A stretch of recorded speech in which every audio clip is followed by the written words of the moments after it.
On August 21, 2022, deputies from the Adams County Sheriff's Office executed a search warrant at the Ohio residence of Joseph Foreman, a rapper known as Afroman. The warrant was issued based on a confidential informant's allegations of narcotics trafficking and kidnapping. During the search, officers allegedly caused significant property damage and left with a $400 discrepancy in the cash inventoried on site. Mr. Foreman attempted to sue the department, but his claims were dismissed. Under Ohio Revised Code 2744.02, the Sheriff's Office was shielded by political subdivision immunity, individual deputies were protected by qualified immunity, and the physical damage was classified as an incidental consequence of a lawful search under the independent source doctrine. In response, Mr. Foreman used security camera footage captured before deputies allegedly disabled the cameras to publicly accuse officers of theft through his artistic music, exercising his rights under the First Amendment. 7 officers then filed suit against him in the Adams County Court of Common Pleas, alleging defamation and false light and seeking nearly $4 million in damages. The trial began on March 16,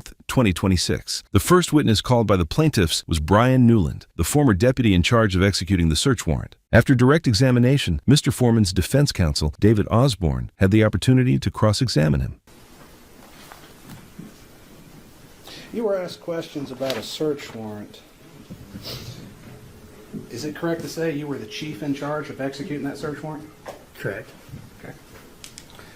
And you counted all the money? I did. You had full control of it the whole time? Not the entire time, no. Okay. So, walk me through the process by which you cataloged the money. So while we were conducting a search of the residence, another deputy located the money, I believe, in a jacket pocket from his suit. Okay. He handed me the money, explained to me where he found it. At that point, I start to count it in the same room. Once I count it, I collect it, put it in an evidence bag, and take it downstairs. Okay. So let's back up. That was very general. So when you counted it, where did you count it? I counted it in the bedroom where it was located. And you counted it on the floor? Yes. Okay. And you made specific piles? Yes. Okay. Now, that's not all the money that was recovered is what was coming out of the suit, right? Correct. Where was the other money recovered? There was more money covered from, I believe it was an office downstairs. Okay. And where did you count that money at? In that room. On the floor? I don't recall if it was on the floor or maybe on a desk that was there. Okay, and you were wearing your body cam the whole time? Yes. What was the time difference between the suit jacket money and the money downstairs? I don't recall. You reviewed your body camera? Yeah, it's been I reviewed it every year ago. I don't recall what the time frame was. Now, Mr. Newland, let's ask that question. You were deposed, correct? Yes. You were deposed on August 8th of 2025, correct? Correct. Have you watched the body cam since then? I haven't. Well, I take that back. I've watched pieces of it. Haven't watched the entire thing. What pieces have you watched? Just of me counting the money from the bedroom. You watched only the part of your body cam where you recounted the money in the bedroom only? Correct. You never watched the part for downstairs? I did not. You never watched the part where you sealed the evidence bag? No. Did you seal the evidence bag? The evidence bag was not initially sealed, no. What do you mean by initially sealed? So it's not a self-sealing bag. It has to be taped. Mm-hmm. So it was placed in an evidence bag and then brought downstairs to a central location until it was transported to the sheriff's office. And the central location, where was that? In the kitchen.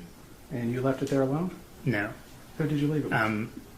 When I first brought it downstairs, Officer Cooley was sitting at a counter and I asked him to keep an eye on it while I continued the search. Okay, and did he keep an eye on it? As far as I know, yes. What do you mean as far as you know? I mean, I wasn't there the entire time. I went on to continue searching the residence and come back down. But wouldn't he be in the chain of custody? Yeah. So did he sign the evidence bag? No, I didn't. He wasn't in charge of the custody in that sense of signing or sealing the evidence bag. I just brought the cash down while we was still conducting a search and asked for him to keep an eye on it. So the cash was never left alone? That's my knowledge, no. Were you interviewed by a Mr. Robinson in relation to this matter? No. Okay. Did you make a report about the missing money? I didn't know. So there was this question about a return on a search warrant. Can you explain what that is? The return? Yes. It's just an itemized list of property that's seized from a location during a search warrant service. Did it include an amount of money seized on it? Yes. Does that amount of money match what was written on the evidence bag? Yes. So as far as the court knows, there was more money taken than what was returned? I'm sorry. So as far as the court knows with the return, more money was taken than what was returned. That's the way it appeared, yes. Did you put in an amended search warrant return? I don't believe so. So you never corrected your statement to the court? Correct. Okay. Does the Adams County Sheriff's Office have a policy and procedure pertaining to the counting of money as evidence? I believe so. What do you mean you believe so?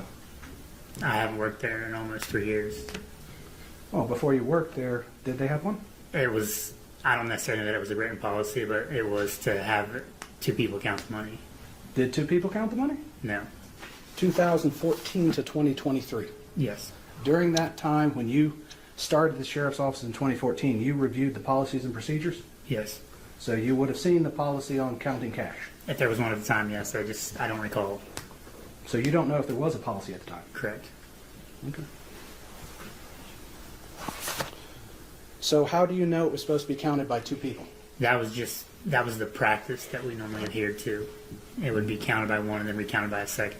Okay. And the second person would initial the evidence bag? No, it was just kind of like almost like a system of checks and balances. And then the seizing officer would still initial and seal up the evidence. This may sound an extremely stupid question. How many times did you count the money? I counted it one time. Why only once? At the time, there was so much going on, I counted the one time, put it in the bag, and until we got done. Okay. So when you retrieved the bag, you never counted it again? Correct. Okay. Did you seal the evidence bag before you left? I did not. Okay. Did you seal the evidence bag at the Adams County Sheriff's Department? Yes, it was sealed at the Adams County Sheriff's Office. I didn't ask if it was sealed. I asked if you sealed it. Yes, I would have sealed the bag. I'll re-ask the question. Why did your brother leave the People's Police Department? He was charged with some kind of crime through the Adams County Prosecutor's Office. He was subsequently convicted, and he resigned or quit sometime during the process. And it is a fair statement to say it involved minor children? I really don't know anything about the investigation.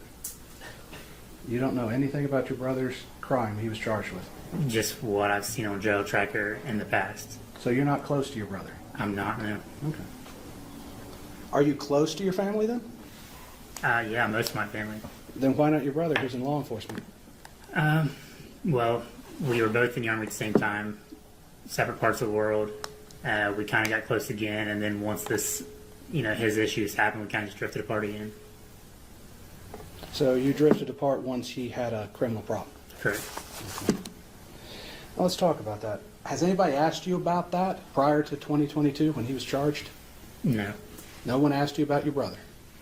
I'm sorry. Like before he was charged and it came out to everybody? No.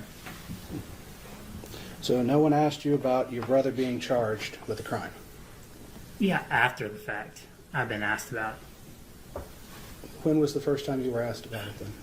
It would have been shortly after he was charged or arrested. Okay. It was all a complete surprise to me. And that was prior to Mr. Foreman's video and post, correct? I believe so, yeah. Okay. So now you've said people have treated you differently since Mr. Foreman's post. Yes. So people come and ask you about your brother. Did they treat you differently because of that? It was just on a smaller scale. I was asked about it, and then that was it. It wasn't shared, and I wasn't put in music videos and everything else because of that reason. But your brother's criminal charge and everything was in the front page of the local newspaper, correct? Yeah. So everybody in Adams County knew that your brother was charged? Correct. And so did people treat you differently at that time? No. Not at all? No. Why didn't they treat you differently? That'd be a question for them. Okay. Did the officers that you work with at Norwood put up a picture or an image of Mr. Foreman on your computer? Yes. Did you ask them to take it down? No. Did they think it was funny? Yes. And they're in law enforcement? Yes. Do they think any different of you because of this? I don't know. They don't treat you differently? I don't really, I mean, I work with them, but I don't really associate with them. I go there and I do my job and I come home. When you interviewed for the Norwood Police Department, they never held anything Mr. Foreman said against you? I don't believe so, no. Okay.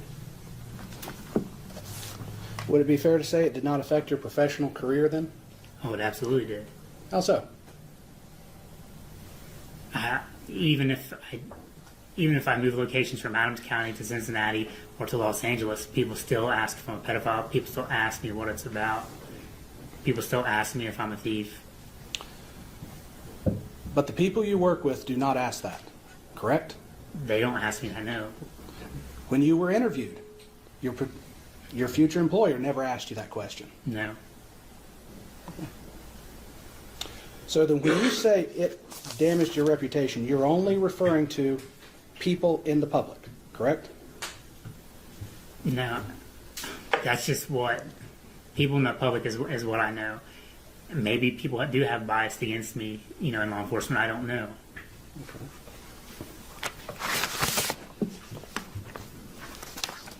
Were you ever passed up for promotion because of this? Not that I'm aware of. Okay. Were you ever disciplined because of this? No.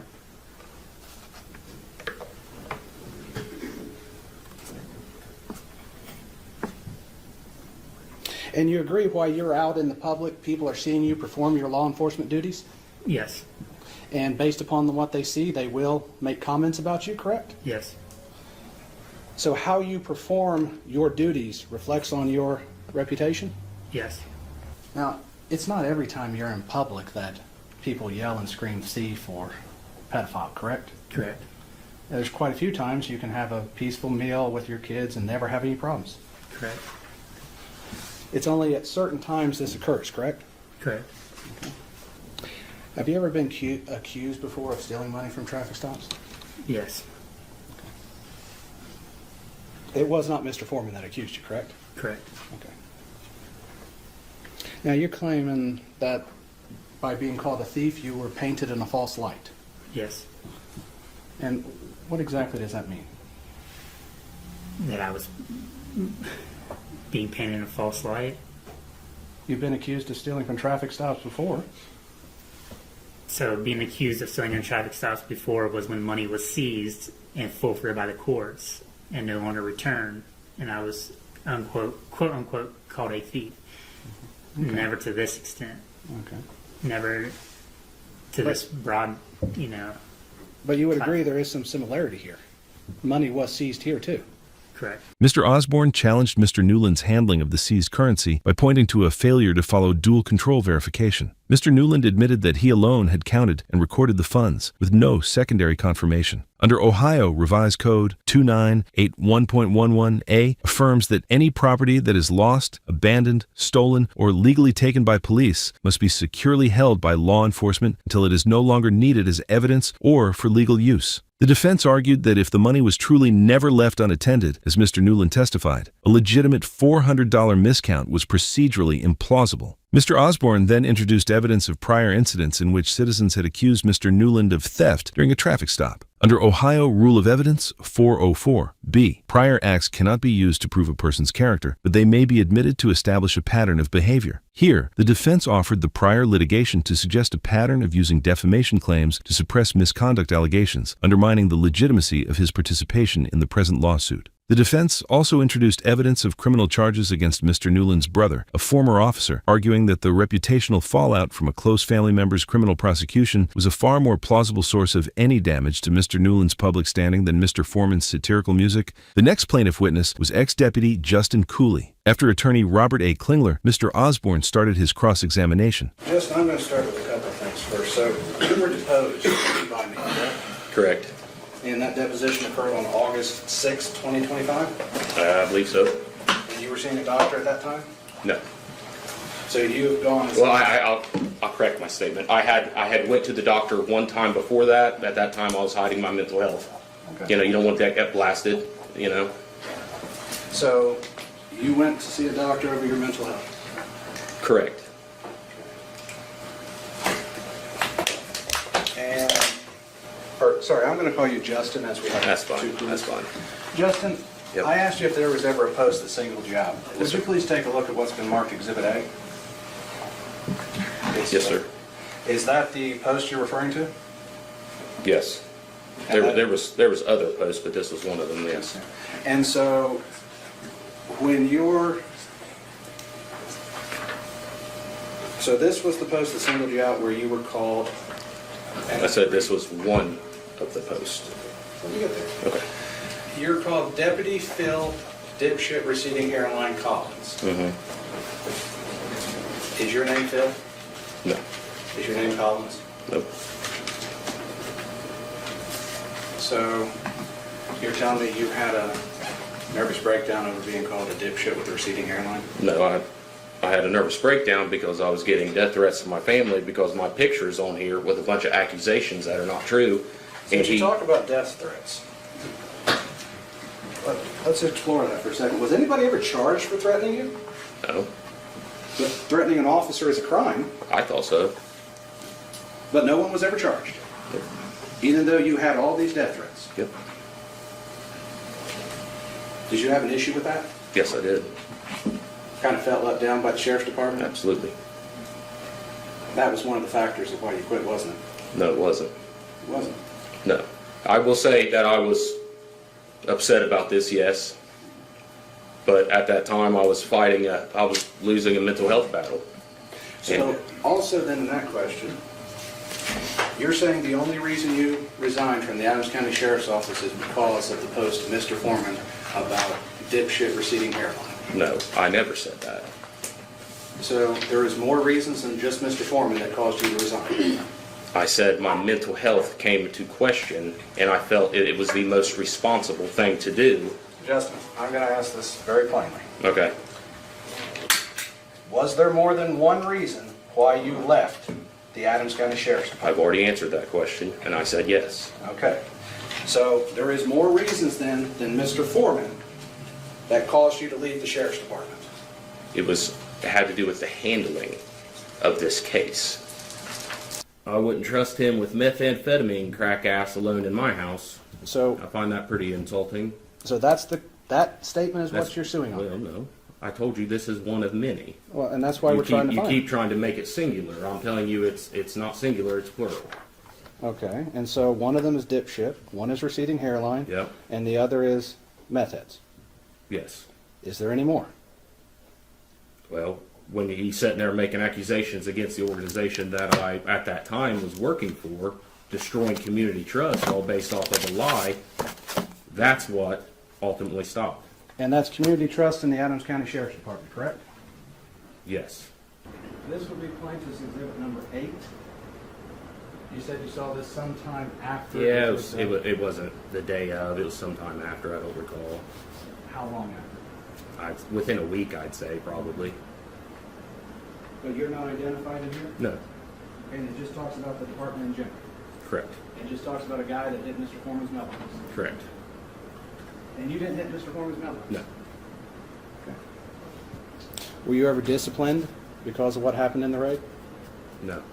Were you ever disciplined for anything Mr. Foreman said? No. So, is the allegations of you being a thief come out of the handling of the money during the search of Mr. Foreman's residence? Yes. During depositions, I asked you some questions about how money should be counted and cataloged as evidence.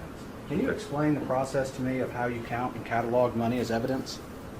Yeah, I mean, as far as like what the policy is, or because I don't that policy has changed since then, and we had, but usually what you do is we have a special type of evidence bag. That evidence bag, it'll have denominations of bills. Okay. On that, you count it and you mark it. You know, I got 3 20s, I have 1 10. You know, you put that money in the bag and seal it up. Does that answer your question? Well, so you have these evidence bags, you would count out the money, you'd have it recounted, you would then like put a stack of 20s, 10s, 5s, and then down the denomination? Yeah, it's not counted by the total on the bag. It's counted by each individual bill and the amount of each bill. So you have 3 20s. You don't put the total amount of currency. You put the number of bills So you could tell on if that the bill's type checked. of evidence bag. Yes, sir. Okay. So let me rephrase my question as we were Okay. talking at the same time. So if I look at the evidence bag, I can know exactly how many 5s are in it, 10s, 20s, 100s? Correct. And the evidence is sealed when it leaves the scene? Most of the time, yes. But as long as it stays in your care and custody, as long as it's not something. If this was something that had a fingerprint, of course you have to protect that fingerprint until you can get it to a lab. I'm not going to say that every time you leave somewhere something is sealed, because sometimes, I mean, that's an unrealistic expectation. You know, if I got a gun, but I don't have a gun box to put it in, well, that's going in the trunk of my car until I get a gun box to put it in. I mean, that's just that's the reality of law enforcement. But if that gun changed hands by 3 or 4 people, they would all sign the box when they got it to show the chain of Correct. evidence? Yes, sir. Yes, sir. So anybody in possession, that must be in the chain of evidence? Correct. And that's put on the bag? Or the box in that case? Well, there's a little thing right on the front. It'll have an evidence chain right below the denominations. It has an evidence chain. So if you collect a gun, you would sign first. If I hold it, I'd sign second, and so forth and so forth? Correct. So if you had a plain evidence bag that did not have the place for 5s and 10s, would you handwrite in that information with a permanent marker? Yes. So even if the bag was plain, you could write 10 5s, 2 20s, and such? You can. But that's the way it should be done, though, correct? Well, I'm not going to say that's the way that happens every time. I mean, it's as long as you can protect that evidence to display in court. That's the purpose. You know, I mean, there's a little bit of flexibility in evidence handling based off the situation, but in general, if cash is seized, then yes, you can put the amount. The amount is always going to be on the outside of the bag. Anybody that took exclusive possession of that, yes, they're all going to sign that. Okay. And the money's always counted twice, correct? Correct. At least twice, correct? Correct. Even the officer himself probably counts it twice, correct? 10 times, honestly. Personal choice there, I guess. First, you would count it, though, twice, correct? Yeah, but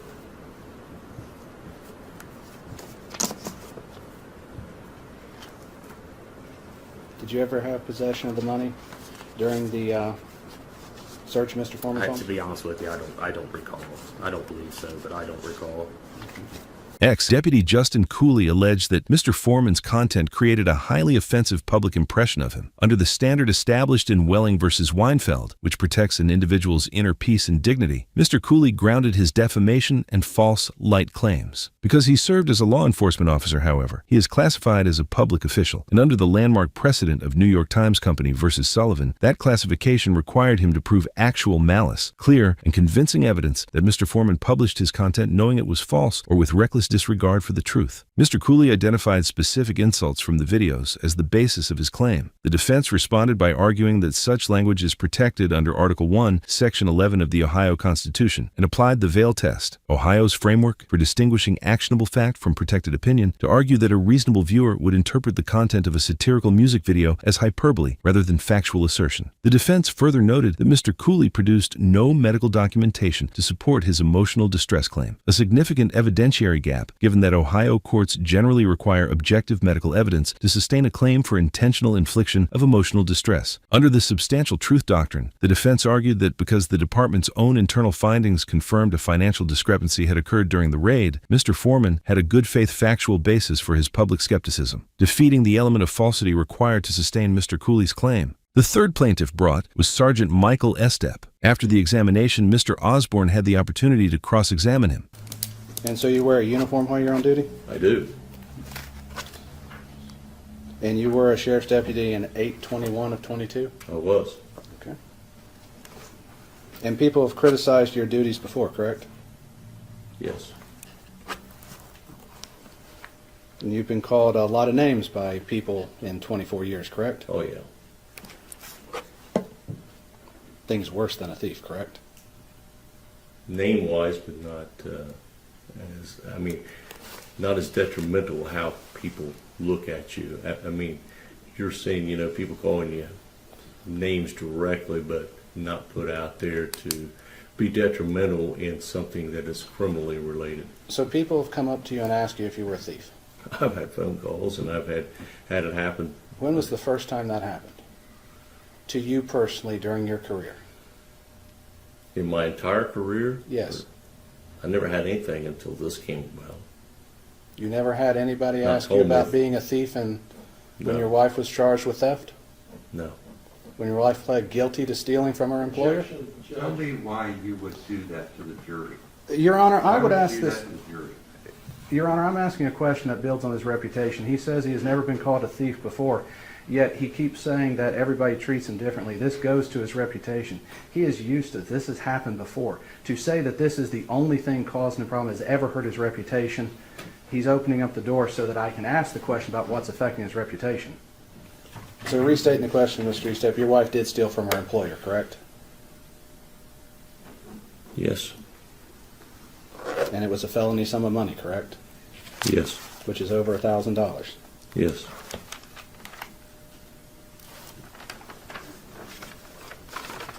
And you were part of the search of Mr. Foreman's residence, correct? Yes.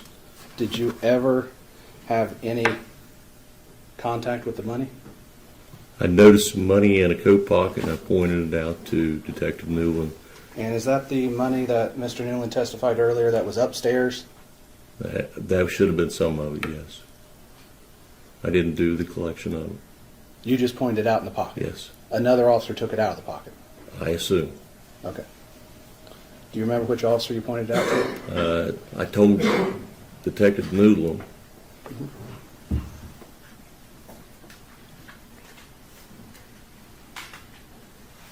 You realize that during that search, everything you said was captured on your body cam, correct? Absolutely. Did you ever make derogatory remarks during the search warrant about Mr. Foreman? Not that I can recall. I'm going to stop it for a second, just for the sake of context, as there is things happening sort of below the camera. Mm-hmm. Were you searching through CDs Yes. and DVDs? I looked at them. I didn't really search through them. But that's what you're looking at right now. Yeah. I never probably looked at that stuff because some of the stuff I think was mentioned in there.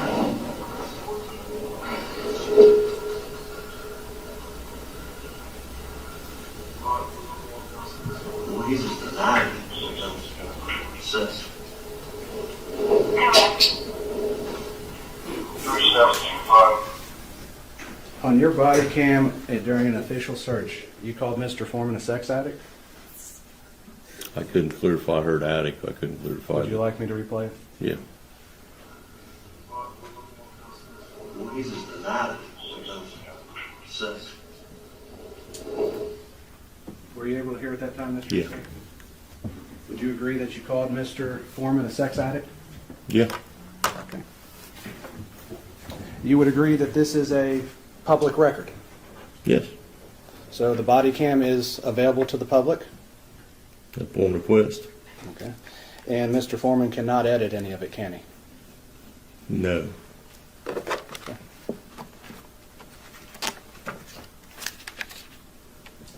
Do you believe how you do your job duties reflects on your reputation? Yes. So someone seeing this could reflect badly on your reputation based on what you did? Possibly. Now, this is going to be very stupid questions, but Mr. Klingler referred to previous posts when he was asking you about how they affected you. Did any of those posts name you by name? No. They just referred generally to the Adams County Sheriff's Office. Yes. So you're just seeking damages based upon what he said about the Sheriff's Department? No. It's what's been directed to me. What was directed to you? Being called a thief. Okay. Other than that, anything else? No. Was there a direct post of you being called a thief? No. Just directed by the people in the community. Sergeant Estep alleged appropriation of likeness and invasion of privacy arising from his appearance in Mr. Foreman's videos. Under the Ohio Revised Code Section 2741.09, which provides an explicit exemption for artistic works such as music videos from likeness liability, and argued that the First Amendment's protection of parody directed at public officials further shielded the content. On damages, the defense presented evidence of legal troubles involving Sergeant Estep's wife and invoked the doctrine of proximate cause to argue that any reputational harm was more likely attributable to those family circumstances than to Mr. Foreman's commentary. The defense also noted that Sergeant Estep had publicly referred to Mr. Foreman as a sex addict on the body cam video, invoking the unclean hands doctrine, which is a legal principle that prevents a plaintiff from seeking relief if they have engaged in the same type of unethical or disparaging conduct they are complaining about. After the examination of Sergeant Estep, the plaintiff attorney Mr. Klingler called the fourth plaintiff witness, Deputy Rhonda Grooms, to the stand. Later, Mr. Osborne started his cross-examination. Mr. Klingler asked you about all exhibits Yes. previously. And so when you're referring to those exhibits that he's presented for, you're referring to the general ones that talked about the Adams County Sheriff's Department as thieves? Them and sending the post that was on about me personally. Pardon me? What kind of those? Ones that was just been posted Okay. in the last few days. So,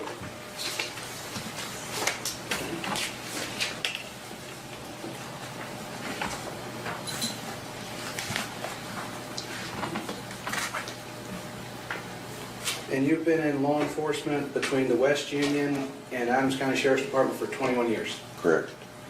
And you've arrested a lot of people. Yep. Okay, you have to verbally, because a shaking of the head doesn't get Yes. recorded. And you've been criticized before for your job duties? Yeah. And you've been called names before? Yeah, but not a thief. No person ever before has called you a thief in 21 years. No, they have not. And you were employed with the Sheriff's Department on 8/21/22? Correct. And you took part in the search of Mr. Foreman's residence? Correct. Did you ever encounter the money? No. Did you ever see it? No. You were never present in any room when it was being counted? Not when it was being counted. But when it was maybe sitting on a table or something? No. Do you ever remember seeing the money during the search? I seen some when they pulled it out, some in the pockets. So you were there when they pulled the money out of the pockets? Yeah. And that's all you saw? in That's all I reference to- seen. So your job duties were other places during the search? Yes.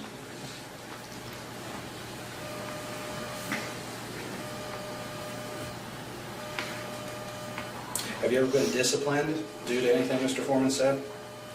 No. Reprimanded in any way? No. Were you ever interviewed as part of this investigation into the missing money? No. So you would agree that when a person says that someone's a crooked defense attorney, they're not meaning that I'm like a vine, they're meaning that as a opinion, correct? Correct.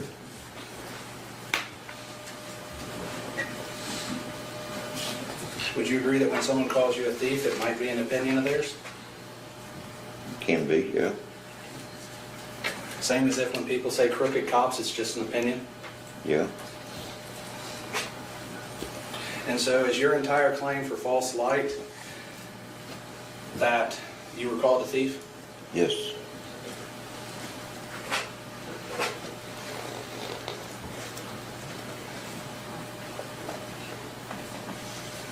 And you would agree that Mr. Foreman is an artist subject to exaggeration? I guess so.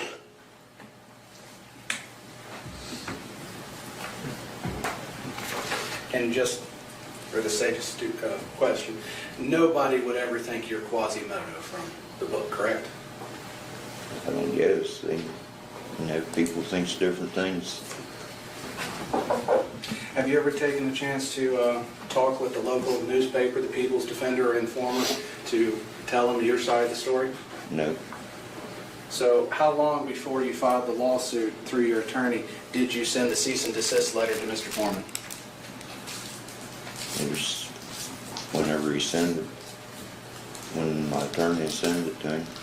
So you never sent a cease and desist letter before the lawsuit was filed? No, And you're seeking damages due to your reputation, correct?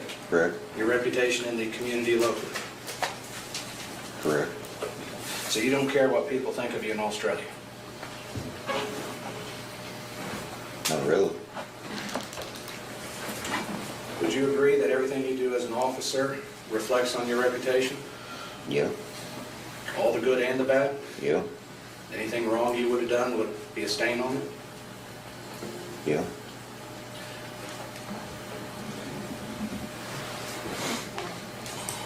And you mentioned that people had came up to you in public and called you a thief, correct? Yes, You've been criticized for your job duties before, correct? By the public? kind of, yeah, People have said they didn't think you did things right, yeah, and they have the right to criticize you for how you do your job? pardon me, They have the right to comment on how you do your job? yeah. Deputy Grooms alleged that Mr. Foreman's videos created a false, light portrayal of him as a thief, again relying on Welling versus Weinfeld. The defense challenged the of and concerning requirement, a foundational element demanding that a defamatory statement refer to a specific, identifiable individual. During cross-examination, Deputy Grooms acknowledged he was not present when the seized funds were accounted for, suggesting the lyrics targeted the sheriff's office as an institution rather than him personally. Because organizations generally cannot be defamed, this admission posed a significant obstacle to his claim. The defense further noted that Deputy Grooms had never issued a cease and desist letter or demand for retraction prior to filing suit, and that he had suffered no concrete professional consequences. Without evidence of special damages, the defense argued his claim failed to meet the threshold for intentional infliction of emotional distress. The fifth plaintiff witness brought to the stand was Deputy Sean Cooley. After his examination, Mr. Osborne started his cross-examination. I'll ask a couple of questions. So, Mr. Cooley, sorry, Sean, you were called Officer Poundcake by Mr. Foreman? Multiple times. You were also- Received hundreds of pound cakes at work from different people. Okay. And the context of that name comes from a music video that Mr. Foreman created, correct? I don't know where he got it at, but you'd have to ask him that question. So during the search, Mr. Newland asked you to watch the money, Correct. and you watched that money until he came back and got it. Absolutely.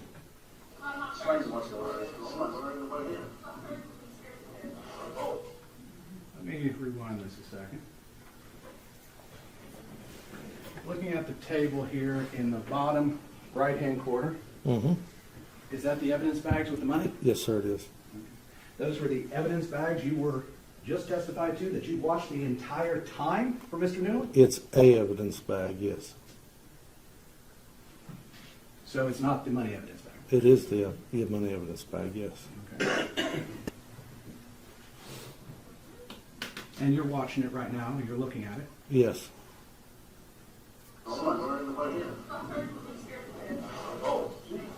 And you're walking outside now? Okay. The person's following you?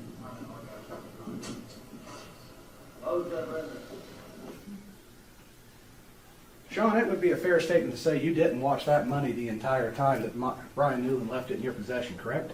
No, you are correct. But you can also hear me telling the deputy, keep an eye on that money. If you want to play Which it back. deputy was that? I don't know. I have no idea, but you can hear me and see me talking to another deputy before I walked out. The guy walking right behind you would have been the one you No, I told. was looking, the guy behind me would have been behind me. Just play it back and you'll see it. Okay, well, let's replay.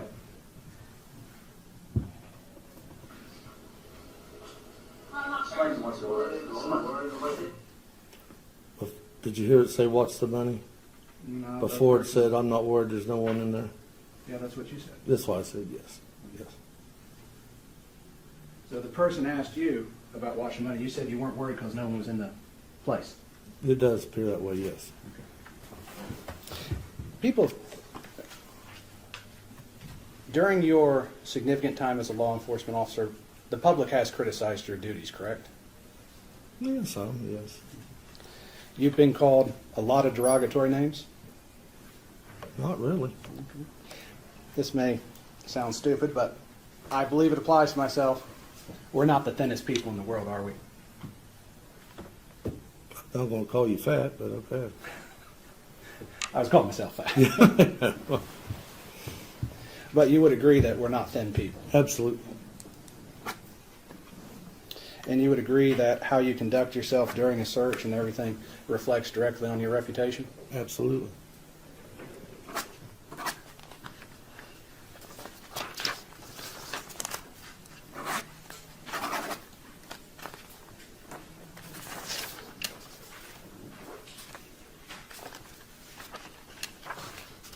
You don't believe everything you read on the internet, do you?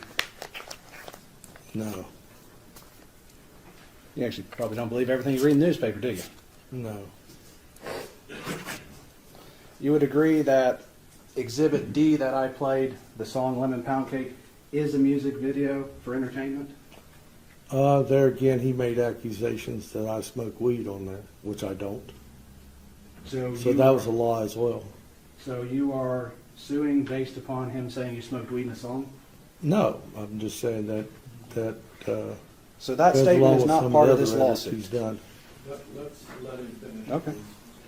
I say that goes along with some of the other rhetoric that he's told about us, lies he's told about us. Okay. Could that be exaggeration to make the song funny? I don't think it's funny. Would a reasonable person listening to that believe that Mr. Foreman is stating facts? You don't know what somebody's thinking. You wouldn't think we'd get 300 calls a day threatening to kill us. Somebody's buying into it. So when Jerry Reed sung the song, "When you're hot, and when you're not, you're not," and the judge said that to him right before he sentenced him to prison, that's an actual fact, or is that a exaggeration So for we're going to entertainment? strike all that because we don't know anything about that case, and he's not going to become a witness. So until you establish a foundation that he knows what you're saying, you don't get to testify. So set it up right, I'll let you do it. Mr. Cooley, what is your favorite genre of music? 60s. Give me an example of a song. Freebird, American Pie. Let's take American Pie. Leonard Skinner. Is the song American Pie, you've listened to it, correct? Multiple times, yes. Is it literally about a pie? No. It's more about something else. Yes. It's for entertainment. Yes. And you were entertained by it. I like the lyrics, yes. And you don't, in that song, American Pie, do you believe that was fact? That what was fact? What was said in that song? No.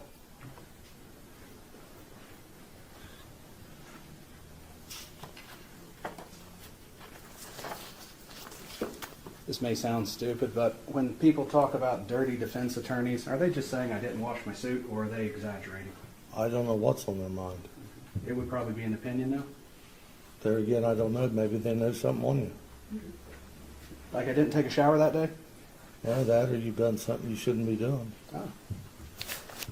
So when a person yells crooked cops, they may be just referring to cops in general doing bad things?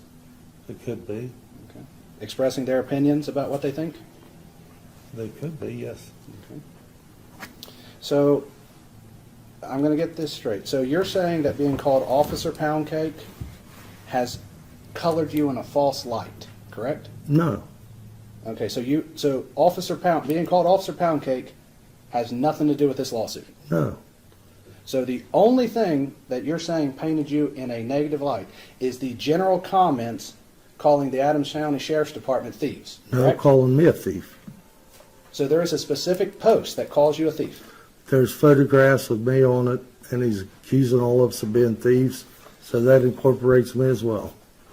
So it refers to the Adams County Sheriff's Department as a group then, and you're part of that. Just members of the Sheriff's Department, not the entire Sheriff's Office. But it doesn't list your name. Yeah, there's posts that list my name, I'm sure. You mean you're sure? I'm pretty sure that there was some that had my name on it. I mean, I don't recall which ones, but We haven't introduced any to evidence by your attorney. What posts are you referring to? I need a date and time. I don't know. I'm just saying that there could be. I don't know. There could be, but you don't know. Right. So in your defamation claim would be based solely on being called a thief as a group of people, and you're one of those groups. I'm concerned about me being called a thief as well as my fellow officers. They get their chance. Let's talk about you. Right. Okay. But that's the sole basis of your defamation claim? Being called a thief? Yes. That's the majority of it, yes. But not being called Officer Poundcake? No. During Deputy Sean Cooley cross-examination, the defense reinforces the substantial truth doctrine, which holds that a statement is not actionable if its essential gist is accurate. Because Deputy Sean Cooley had been a second responsible for the seized funds, yet admitted he had not maintained constant surveillance of the cash at all times and could not arguably name the officer he told to keep the surveillance of the money, the defense argued that the core of Mr. Foreman's public criticism was grounded in verifiable fact, shielding his commentary from a defamation finding. To reinforce that music videos are a medium of non-literal expression, Mr. Osborne compared Mr. Foreman's work to the song American Pie, arguing that lyrics function as parody rhetorical hyperbole rather than sworn testimony, and that a reasonable viewer would understand the Lemon Pound Cake video as political and artistic commentary rather than a factual report. Deputy Sean Cooley conceded that the Officer Pound Cake moniker and the resulting public attention had not personally distressed him, an admission that the defense used to argue the plaintiffs could not meet the legal bar for intentional infliction of emotional distress, which requires proof of serious and genuine psychological harm. The last plaintiff on the stand was Sergeant Randolph Lee, Randy Walters. After Mr. Klingler finished his examination, defense attorney David Osborne started his cross-examination.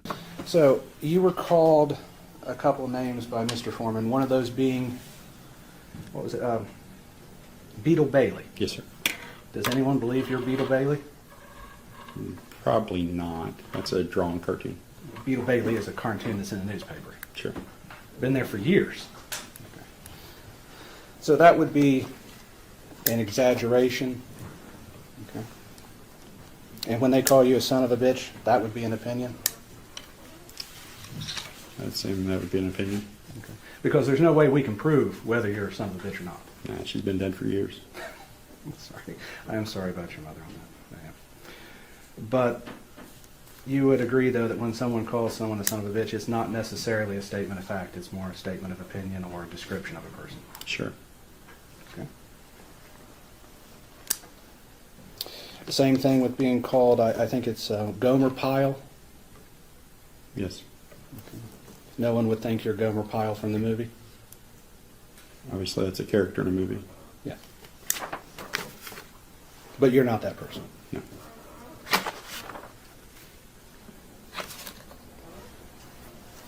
This may sound stupid, but you've been a law enforcement officer for a long time, correct? Yes.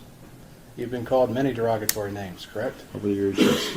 You've been called a son of a bitch before, correct? Not published, but yes. Okay. You've been called other things even worse, correct? I'm sure over the years I've been called many things. Would it be fair to say that during those years people probably said bad things about you and your family also? You know, I honestly can't remember bad things being said to my family, Okay. but I can remember bad things being done to them. So, are you testifying and claiming that because Mr. Foreman called you Gomer Pyle, you've been painted in a false light with the public? I'm taking it one at a time, so I'm going to get to The it. Gomer Pyle? Yes. I'm not claiming that, sir. You're not claiming that being called a son of a bitch is a claim you're pursuing, that Mr. Foreman's called you? Correct, sir. Being called Beetle Bailey, you're not claiming that is part of defamation proceeding on that, correct? Correct. Okay. And neither one of those three statements have painted you in a false light, correct? Correct. Okay. Well, I mean, it depends. I mean, it paints you in a different light than what you are, but correct. So you're solely being painted in a false light due to Mr. Walters saying he had sex with your wife. Mr. Walters does have sex with his wife. Mr. Foreman doesn't. Good catch on that. Yeah. So you're claiming that is the defamation statement, is that he said he had sex with your wife. Yes. Okay. And that's painted you in a false light. It's caused tremendous pain in my life. I'll get to that. We have to go through false light first. So does it paint you in a false light? Yes, that my wife is cheating on me with Mr. Foreman. But we all know that's not true, correct? I don't know.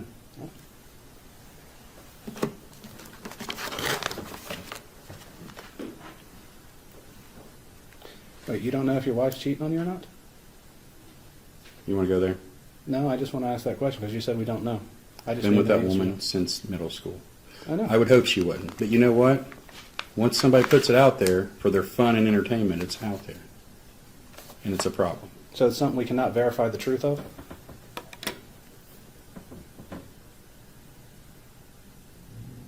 Is it a thing that can be verified, true or false? Ask your client. Your Honor, I'm going to ask for direct the witness to answer the question, yes or no, please. You don't like his answer, doesn't mean he didn't answer. He didn't answer the question. He's told me to ask another person. That is not an answer to the question. So ask him another question. Okay. That was his answer. You didn't like how it came out, but it was his answer. They can't make him say something else. You can ask him another question.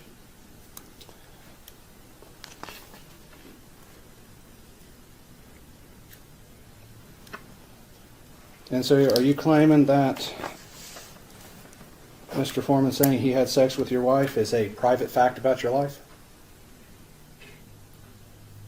My family is a private part of my life. About your wife? Him having an affair with my wife would definitely be a private part of my life if that was occurring. And that has affected your reputation? Yes. Okay.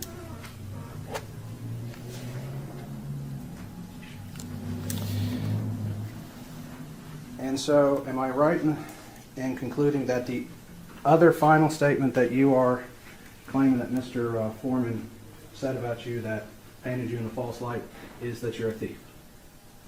Yes. And that stems from all the posts that and all the exhibits that Mr. Klingler referenced earlier? That's what he showed. The ones that talk about the police officers in general? Yes. Did you order Lisa Phillips to disconnect the security camera? I don't, and I haven't reviewed the body cam since that event.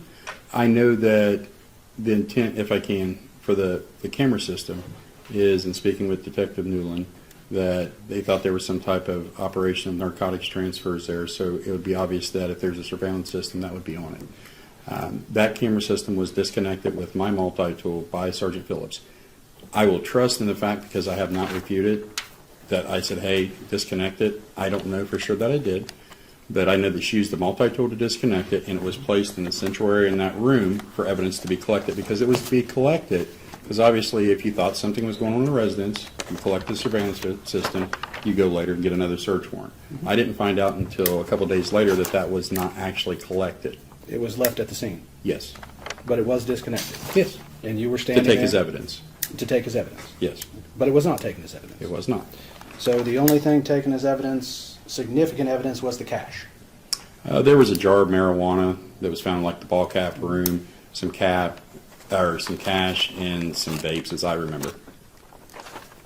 Sergeant Walters alleged reputational harm to himself and his family. The defense challenged the most inflammatory claim in Mr. Foreman's content, the suggestion of a sexual encounter with Walters' wife, arguing it was implausible within the context of a diss track that no reasonable person could interpret it as a literal statement of fact. Under the statute regulations of burden of proof, in a civil case, the plaintiff has the burden of proving their case by a preponderance of the evidence, which means the plaintiff merely needs to show that the fact in dispute is more likely than not. When asked about it, Sergeant Walters refused to answer, which indicated that had no grounds to believe that his wife had sexual encounters with Mr. Foreman. Mr. Osborne also addressed whether Sergeant Walters had directed Deputy Lisa Phillips to disable Mr. Foreman's security cameras during the raid. Video footage of Deputy Phillips interacting with the equipment was introduced, and the defense argued that intentionally disabling a resident's recording devices exceeds the scope of a standard search warrant under the Fourth Amendment, amounting to spoliation of evidence and government overreach. The defense maintained that this conduct provided the factual foundation for the public interest privilege under Ohio law, which allows citizens to publish information about public officials on matters of legitimate community concern. The defense noted that while the camera system had been seized during the search, it was never introduced as evidence in any criminal proceeding, a fact the defense characterized as a failed state action and a further basis for Mr. Foreman's public criticism about the missing money. After Sergeant Walters' testimony, the plaintiffs called Detective Mike Robeson, who investigated reports of missing money. After the plaintiff's attorney finished his examination, the defense attorney had the opportunity to cross-examine him. So Detective Robinson, you did an investigation at the request of the Adams County Sheriff at that time, correct? Correct. And you actually went farther than he asked for. You actually went and did a complete audit of all 66 money bags in evidence. I wouldn't say that that was farther. It was part of the investigation. So he asked for you to audit. That was my idea. Okay, that's what I'm getting at. And out of those 66 exhibits, did you attach to your report a itemization of them? Correct. Okay. And each one you say the amount stated and the amount counted and whether it matched or not? Correct. You also indicate if the bag was sealed or not? I did not indicate that, but they were all sealed when we examined them. Okay. Did you note whether each evidence bag actually had like the number of denominations, like 7 $5 bills, 10 $10 bills? Did No. you note that? No. Okay. Did you get a chance to observe the packaging that the original money was in that was returned to Mr. Foreman? I believe so. I don't recall what that looked like, but I believe we had that ability, yes. So you don't remember if there was the bills written on it, so many 5s, so many 10s and such? I don't. Okay. But if you had noted that, that would be in your report? Not necessarily. Why not? I'm concerned with the total amount, really not, I wasn't concerned by denominations, but I don't recall if that was on the packaging or not. But you would agree if you put the number of denominations of each series of bill that was in there on the front of the bag, you could determine whether you miscounted or not just by doing multiplication. I'm not sure. Perhaps, maybe. You're not sure you can do multiplication, or you're not sure that you can count up that? Well, again, I don't know if those denominations were listed on the bag or not. Okay. I just know what the video clearly shows me. So your entire, so let's ask that question. There was 8 hours of body cam footage. How much body cam footage did you watch? I watched all of the body cam footage, but focused my attention on the money count. You watched all 8 hours. I watched, well, I didn't count how long it was, but I reviewed I had the entire body cam footage. I reviewed the body cam footage, but I focused my attention on the money count. Now, if it was 8 hours, I couldn't say. Okay. So, but you never put in your report anything about the money being left unattended or anything like that you would saw on the body cam? It wasn't my concern if the money was left unattended because, again, after reviewing the body cam footage and the count, and it was listed as $4,390. That's what was listed on the bag when the homeowner came to collect his money, and I believe to be $4,000 in that bag, and $4,000 was returned. And so your investigation, it's off by $390. On that money count. On On the the first first count. Item 1, yeah. Okay. And then the second count is off by how much? It was written as $641 or listed as $641, and I believe the money that was returned was $631 when they counted it. So $10. Okay. But you can't determine today what happened with that. That $10, no, sir, I can't. But you do make an allegation in your report what happened to it, correct? I indicated in my report that confirming the miscount of monies of $390, it would not be so far to believe that it was a miscount of that money, but again, I couldn't come to any conclusion of what happened to that $10.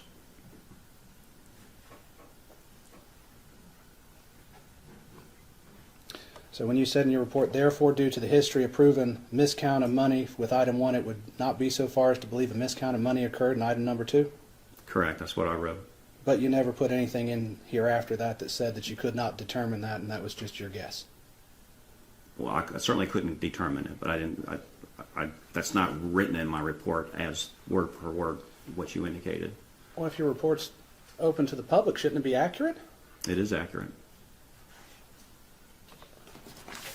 You're saying today, though, that you can't determine, but you said here in your report that you can determine. So explain to me what's accurate about that. I indicate that it wouldn't be so far to believe that it was a possible miscount of the $10. But it doesn't go on farther in that same paragraph after that to say that you could not determine. No, it doesn't say that. Okay, that's what I'm saying. So that's Okay. not, this is not accurate But to your that's, testimony. but that's exact, I mean, that's the fact. I cannot determine. And so that should be in the report here. I believe by reading that, you can believe that it cannot be determined. That's how you read it. That's how I read it. Okay. And you went and interviewed Mr. Foreman, correct? I didn't interview Mr. Foreman. Who did you interview in relation to this? I didn't interview anybody in this situation. Not even Dee Russo, the evidence technician? Yeah, she was with us when we did the audit. So you interviewed her? It wasn't an interview, Well, what was it then?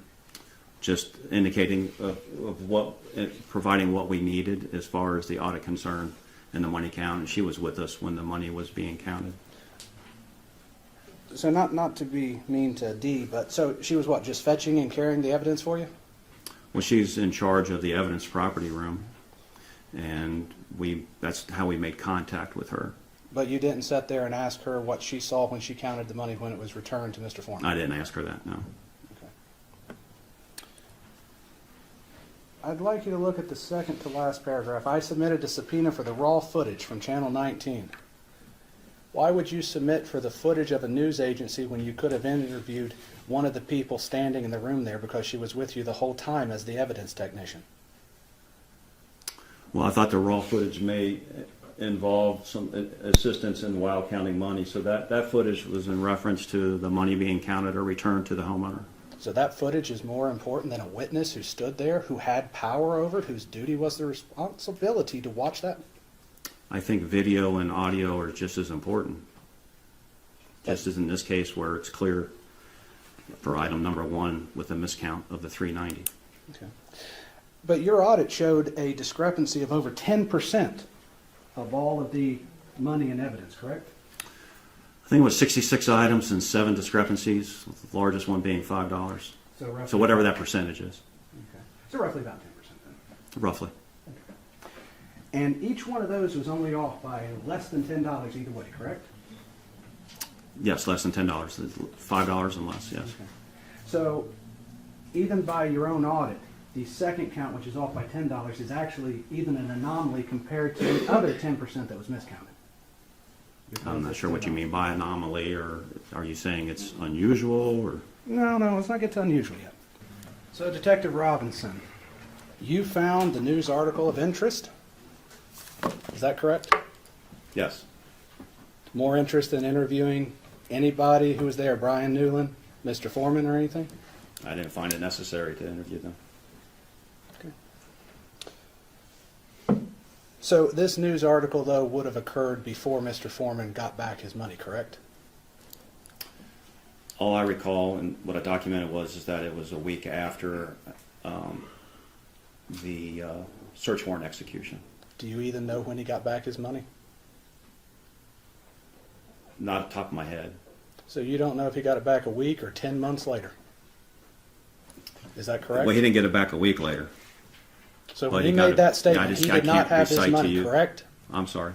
When he made that statement to the news, he did not have his money back, correct? I don't know that for sure. Mr. But I don't believe Robinson, he did. How about, let him finish, it's easy to step on each other. Go ahead, Mr. Osborne. Mr. Robinson, let's cut the crap on this. You said he didn't have back his money a week after the raid, right? I don't know when he got the money back. I don't recall the date. I'm assuming that it was a week after the search warrant execution that he did not have his money returned. So when he made that statement, you would assume he did not know or have his money back from the police department at that time. Are you saying he didn't know the amount of money, or? I'm asking you, based on what you just testified to, did he have back his money a week after the raid? No, I don't believe he did. Okay.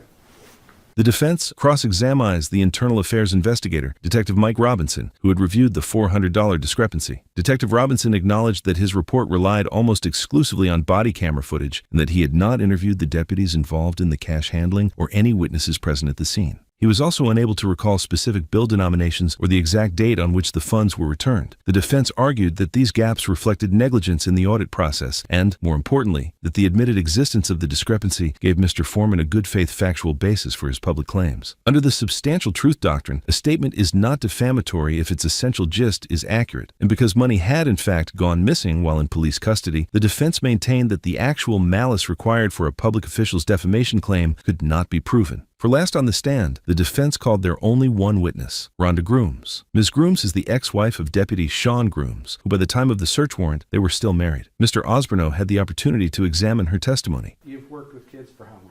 30 years. You've got into the mind of kids pretty well. Yes. When they would play Mr. Foreman's song Lemon Pound Cake, did they take that as a literal fact from your observations? No. Were they laughing and joking about it? Oh, yeah. Absolutely.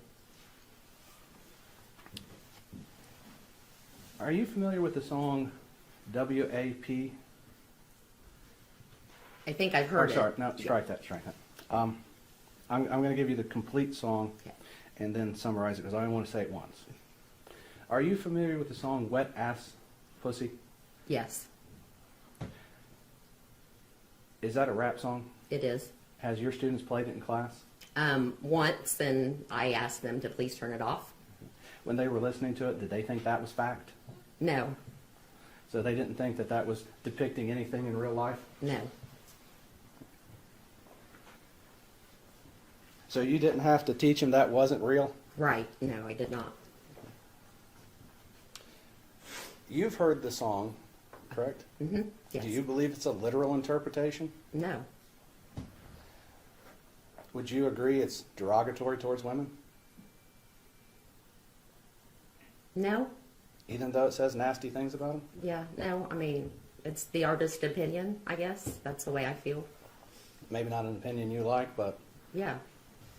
So, Ms. Grooms, has Mr. Foreman's posts about Sean or any of the general posts about the Adams County Sheriff's Department as a whole affected your life any at all? No, Would you believe it would have affected your life while you were married to Sean? if it had any effect, I guess that would be the time it would have an effect. But as his spouse, you would have expected it. Yes. Okay.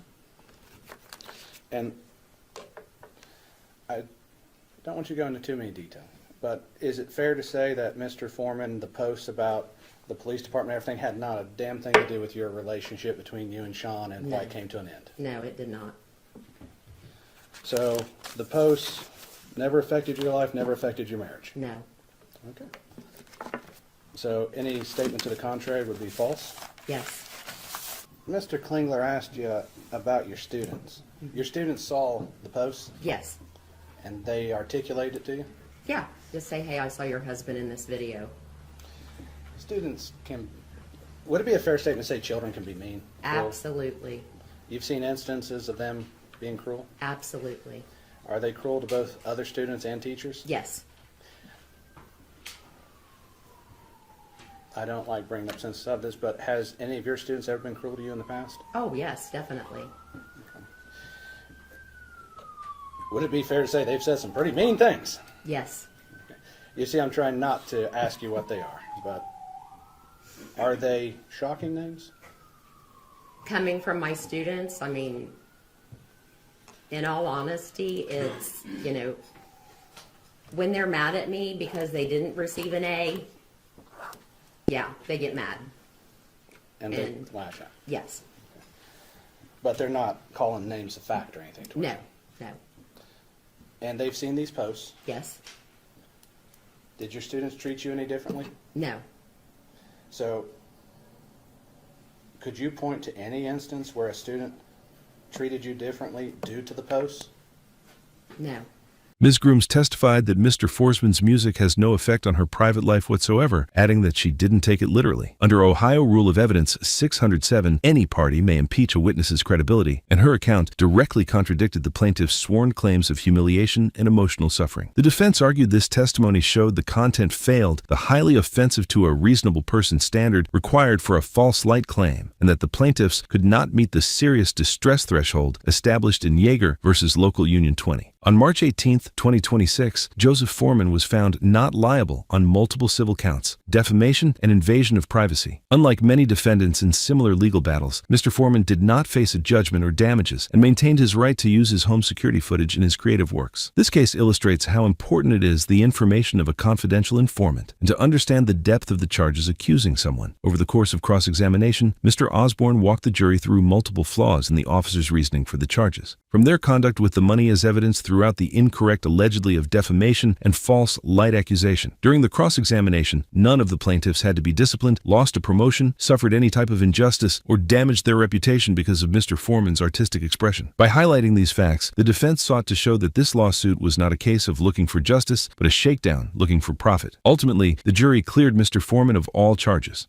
Comment below if there is a case that you would like us to cover. Thank you for watching, and don't forget to subscribe and share as we continue working to promote a more informed society.